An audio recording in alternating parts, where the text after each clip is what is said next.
पूरी दुनिया में मशहूर, भारत की सबसे बड़ी और पुरानी, राष्ट्रीय और अंतर्राष्ट्रीय पुरस्कारों से सम्मानित नौटंकी लोक संगीत की पहचान गंगा प्रस्तुत करते हैं अपनी नई नौटंकी।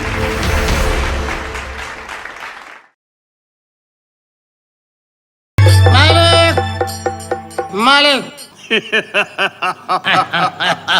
मंगला है जी सरकार। विदाई तो हो गई हाँ। लेकिन आज तो से को हम बात पूछल चाहते बात पूछी, हर बात का जवाब मिले। बात ये पूछल चाहते हैं हरिया और मंगला कि हमारे चुनाव में कितना रुपया खर्च हो गए रे। मालिक की दरौरी बाप माई के पुण्य प्रताप, अब बाप माई के पुण्य प्रताप से बेटा बेटी आगे बढ़ेला। अच्छा ई रौरी बाप महतारी के देर में कि जवार में ऐसा बोलोले बनी पैसा का खर्चा लागल मालिक वह 20-25 हजार। चुप देखो आदमी मालिक 20-25 हजार इतना तो रुपया को मामूली सदस्य के चुनाव में खर्च होता। हमारे सरपंची के चुनाव में कम से कम 5 लाख रुपया खर्च भइल बा। 5 लाख। ओ मालिक गड़बड़ा गए हम हरिया। हाँ दारू हटा, दारू पी के हम अपन जौन बा की जुबान खराब कर लेनी मालिक। अरे बाप रे बाप पैसा बांटे वाला हम इलेक्शन की एक दिन पहले 500 रुपया प्लस एगो साड़ी पायल बटवानी मालिक 5 नहीं 700 ऊपर खर्चा बा मालिक।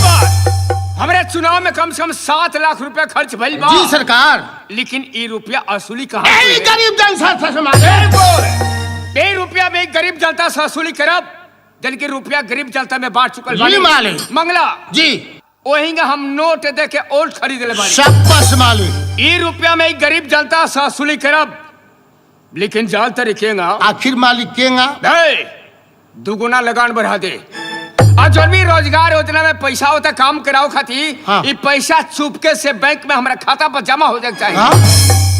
विरोधिया टाइट बा सब पिए नहीं जौन बा विपक्षी टाइट बा भी नहीं डाल दिया से FIR हो जाए जांच कमेटी बढ़ जाए तुरंत बर्खास्त हो जाए। मालिक ई काटेंगे करके क्षेत्र में ई लोग के नाम बुझा के ठाकुर साहब विकास के गंगा नदी बहाव। अच्छा देखी वही में काम ही बा 20 कड़ी चौड़ा चक्रोट फकवाओ के बाद चौड़ाई बराबर 20 करी हाइट 3 फुट जो में 1 फुट बिगवाओ के बाद 2 फुट का पैसा बचा के रौना से खाता में बैंक में बिल्कुल यही होकर चाहिए। अव्वल से खान जा सेम से करावल जा दोम से करावल जा और के पैसा भजावल जा बाकी पैसा बैंक में।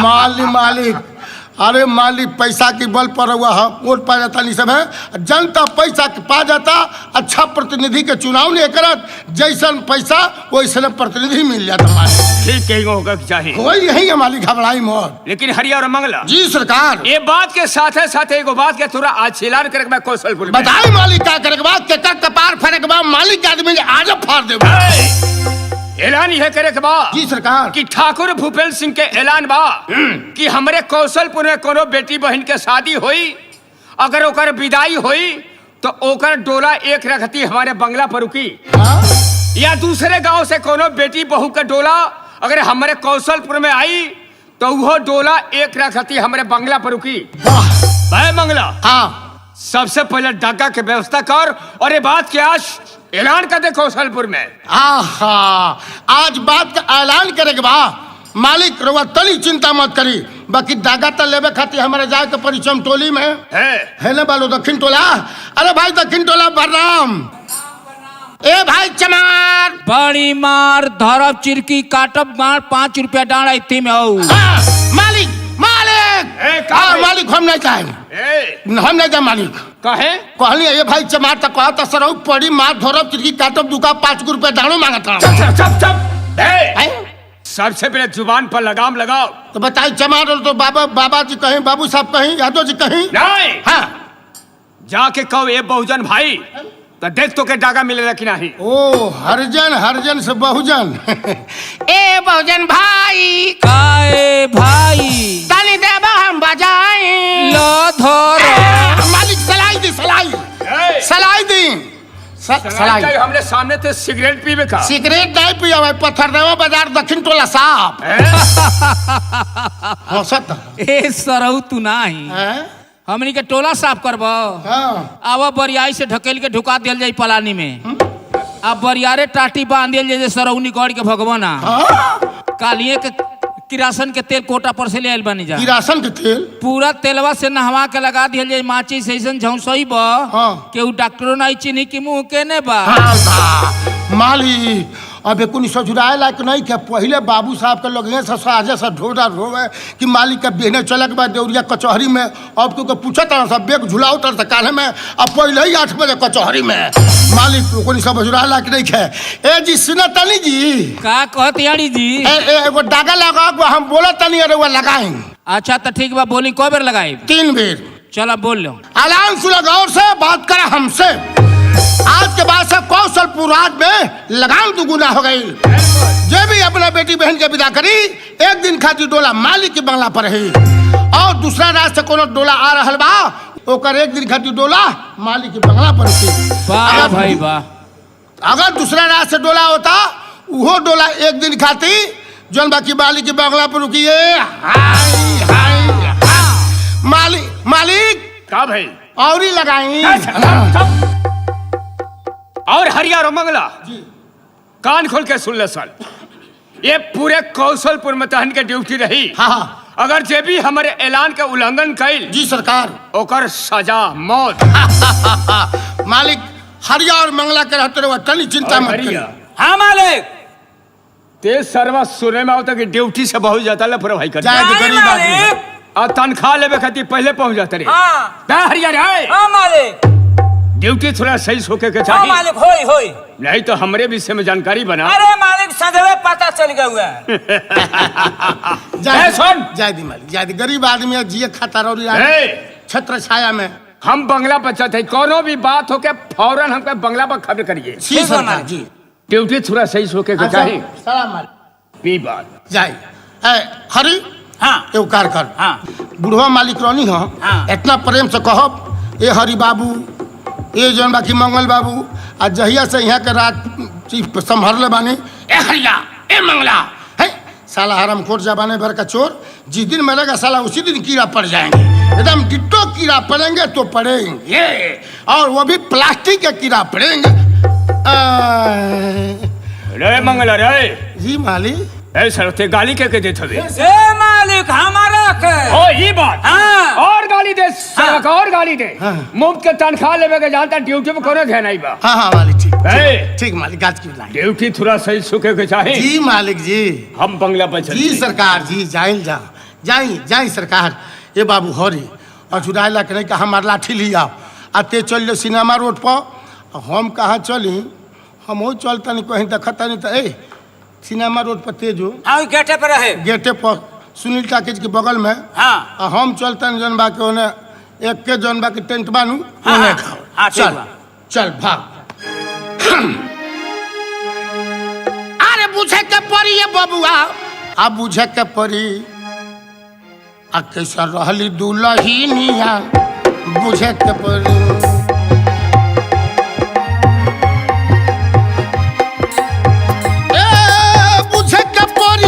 बबुआ बुझे के पड़ी भैया बुझे के पड़ी कैसन रहली दुलहिनिया बुझे के पड़ी।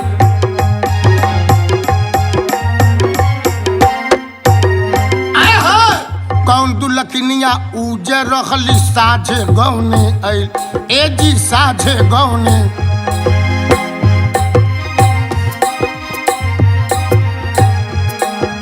हो तो सवेरे बुढ़िया भैली अरे 10 बजे मर गईली पूछे गिधवा नर गिधिनिया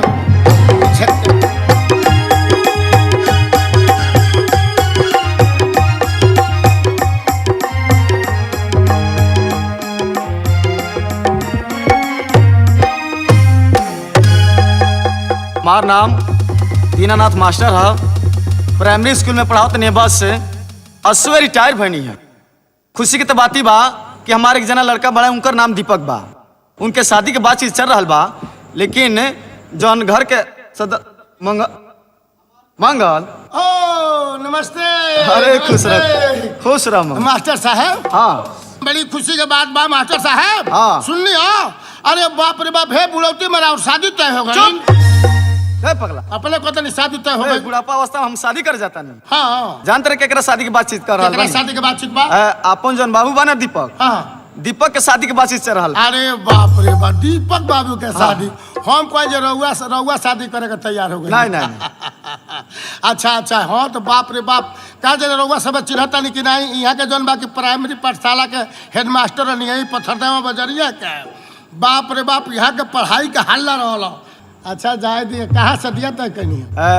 गंगा ऊपर जौन कौशलपुर बा ना, हाँ वही कौशलपुर में एक जना विक्रम नाम के बहुत अच्छा आदमी बाड़े। विक्रम? हाँ, उन्हें की शादी के बातचीत चल रहा बा। तब तो बवाले के घड़ी बा, ओ पार के ये पार में पटेल नाही। खैर जब रउआ रिश्ता तय कर दिले बानी तो बढ़िया बात बा। एके गो लड़का बा और रौरी लड़का के तो शोर बा। मान बाबू ते बड़ा एम ए करता है। अरे एम में ना, हाँ एम ए भी है। एम ए भी है। हाँ। और दुका एम ए में कह के अब एल बी एल करी है। अरे LLB एक बाद LLB करी बबुआ। LLB? हाँ। अच्छा ठीक ही तो सुना मंगल, चल तनी बंगला में आराम करे, ठीक बा? जी मार साहब। अगर केहू भी आवे तो हमसे आके तुरंत खबर करिए। अरे बिल्कुल खबर करो मार साहब, बिल्कुल अच्छा मार साहब पर रहा। हाँ खुश रहो, केहू आए तो हाँ, बताइए। ठीक। पता ना कौन ऐसा बा कि बेटिया के संजोग घटे बल कि ऐसा लड़का से बियाह करी। बाप रे बाप, लड़का एकदम लड़का जनरेटर VIP लड़का है। अच्छा ठीक बा, आवत है यही तो लोग आजुए का डेट बा, आवे लो।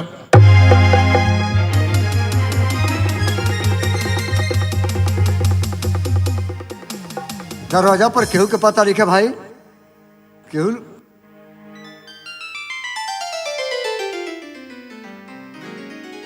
इहो सारवा देखना हरुए है का? काहे तर करते हो? बताई हम कहाँ जाता नहीं, कौना काम से जाता नहीं, हमरा के देख के होने मुंह का कोता इहो देखना रुआ का। भाई वो तार धोती कुर्ता गामछा देखनी है बड़ा टाइट बा, तबे हम बुझ गए नहीं हाँ कि देखना हरुए हूँ यार। अच्छा अपन परिचय? हमार परिचय ये जो घर बा, ये जो घर बा हो पथरदेवा में? पत्थरदेवा में घर बा। क्या लड़का हुआ? अपनी बाप का लड़का है। बाबू हाँ तो मास्टर साहब के जानते रहो? दीनानाथ मार साहब के? हाँ। बाप रे बाप, हल्ला बा, उसमें तो रिटायर भनी है। हाँ। बाप रे बाप, बुझे कि 60,000 पर रिटायर भनी है। एक लड़का बा। हाँ एक 20 बीघा जमीन बा, 20 बीघा। हाँ? अरे जाके धान देखिए बरा, बाप रे बाप, ऊ धान लहरता कि पूरा लड़ाई भरल भी में। बाप 20 बीघा, एक लड़का बा। लड़का तो जनरेटर है। कहे बा फोन करो का भाई? तंजा के कह दो हाँ कि कौशलपुर के रहे वाला विक्रम नाम के एक आदमी आइल बा, हाँ? आज से मिलल चाहता। अरे विक्रम भाई, हाँ भाई। अरे भाई, अरे भाई, आवा ही तो बताओ कुल समाचार। पानी पी के आइल बड़ की मंगवावे के पड़ी। ए मर तू नहीं काय में खिसियाए यही लगल जाला का भइल? गांव में कैसे लगल बाड़ो? अरे भाई गजब धरले बड़ा है।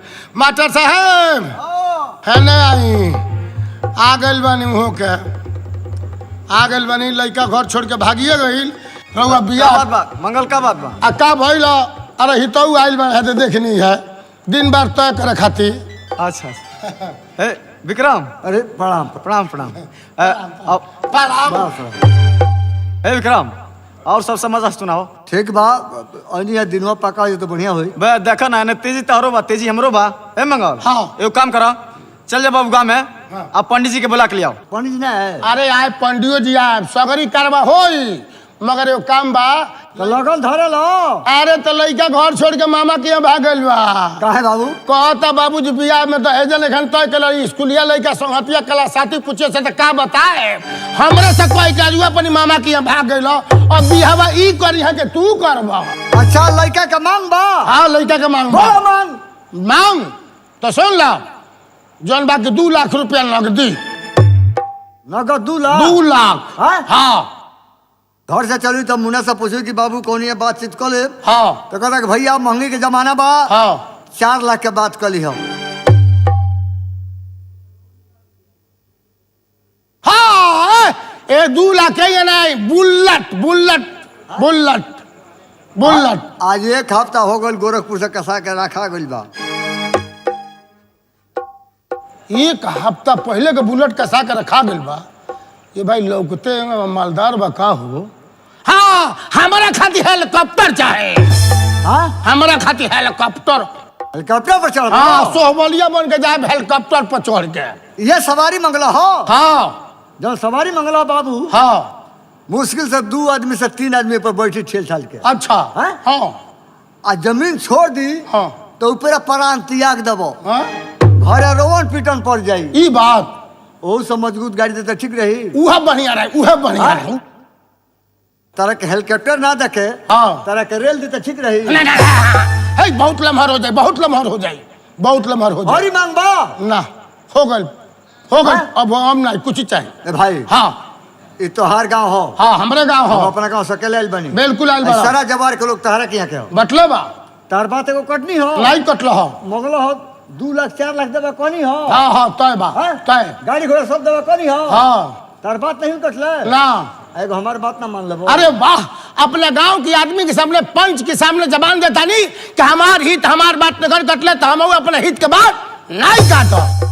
बात हमारा जाई बिल्कुल रह जाई बाबू जतना तू मंगलो बड़ा दान रहे हाँ सब हमका मंजूर बा हाँ। आ तोहरा से एके गो बात बा हाँ। कोई में से को देव नहीं आ पीछे हटेब ना और ही बोलो मांगे को तन बोल दे के भी और का मांगबा बोलो पीछे हटला बनी हम मार साहब आई आगे हो तो गजब हित मिलल बा ए पागल तो दान दहेज के बात के लिए क्या जरूरत रहा हाँ अरे बाप रे बाप ये मार साहब अरे गजब हित मान रहा होशियार बा इतना साफ पटकले बा कहता हित होगा जितना तू मंगल हो एको हम नाही नहीं कहले आ हित हो गई हमरो एगो बात मान जा हम कनी हित काहे ना बात मान जा तो कहता जितना मंगले बाड़ो ओइमे से एको हम देब ना ए, पीछे ना हटेब ए मंगा ओ मालिक दिन भर तो पढ़बे ना कैल हाँ, दिन भर। कोई बेरा कहीं नहीं जाके पंडित जी के बुला के लिया इहो बात सही है बा तो बौद्ध धर्म पर करे के बना हाँ तेजी उन्हों के बाद तेजी हमरो बा। ए तो पंडित जी के बुलाए तो 2-400 खर्चा लगे हमें बता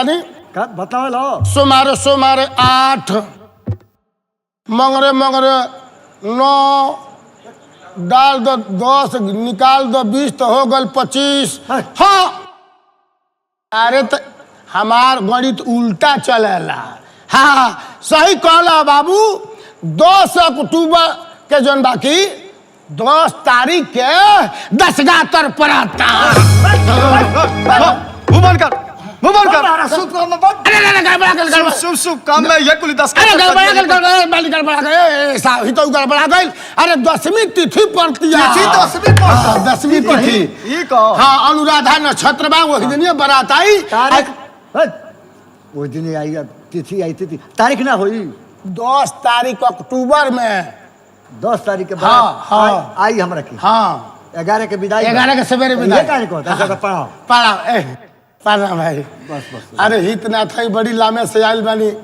आ पत्थरदावा के लोग बड़ा दयालु है एक गिलास शरबत बना देता नहीं रहुआ पीनी लोगा के घर से काम चलेला ए रनु भैया ए भाई तनी हित आइल बड़े तनी एक गिलास रस पिया दे तनी बस एगो बड़का गिलास बा वही में एक गिलास रस गोर के ए रनु भैया अरे आदा का है तारा के तो रोज का बात करो पानी तो पिएबा ना करो अरे जब कन्यादान दे दियो तो पानी मत पी हो बाबू एक गिलास रस घोर देता नहीं और वही में वो कागजिया गाड़ ओए, देता छोड़ नहीं। दबा बड़ी गर्मी बा छोड़ करो खिसियाइबा तो दोनों गाड़ दे रहो तो बाबू वो तू ही पियो अच्छा अब चलते हैं समय से आदमी अच्छा प्रणाम प्रणाम हितऊ प्रणाम मार साहेब हाँ मंगा हित राउर बड़ी बढ़िया आदमी बा अरे तो तुझसे कहले ना रहे कि बहुत अच्छा आदमी हम इतना साफ उठा के पटकलस ये हमरा के ऐसा कहत जितना मंगल बा सब हमारा मंजूर बा हितऊ ओहि में से को देब ना हे बाबू मंगल हाँ। एगो काम कर बाबू जी दिन भर तो पढ़िए गई हाँ हाँ ठीक ना हाँ।